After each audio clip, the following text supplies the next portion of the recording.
తెలంగాణ రాష్ట్ర ప్రభుత్వం చౌక ధరల దుకాణాల ద్వారా ముందస్తుగా 3 నెలల రేషన్ బియ్యంను నేటి నుండి పంపిణీ చేయడంతో ప్రజల్లో ఆనందం వెల్లివిరుస్తోంది.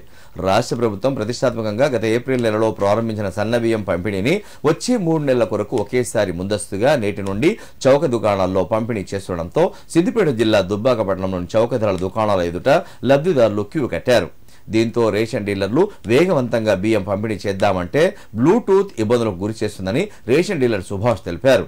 ప్రభుత్వం బ్లూటూత్ విధానాన్ని తొలగిస్తే తాము లబ్ధిదారులకు వేగంగా బియ్యం పంపిణీ చేసేందుకు వీలుంటుందన్నారు. ప్రభుత్వం స్పందించి రేషన్ డీలర్ల సమస్యలను పరిష్కరించాలని ఈ సందర్భంగా ఆయన కోరారు. ఈ రోజు నుంచి ప్రభుత్వం మా చౌకధరల దుకాణం ద్వారా 3 నెలల బియ్యము స్టాక్ పంపిణీ చేస్తున్నారు. వినియోగదారులు సంతోషపడుతున్నారు, కానీ మా డీలర్లకు కొంచెం ఇబ్బందికరంగా ఉన్నది. బ్లూటూత్ ద్వారా ఇవ్వాలంటే చాలా ఇబ్బందిగా ఉన్నది.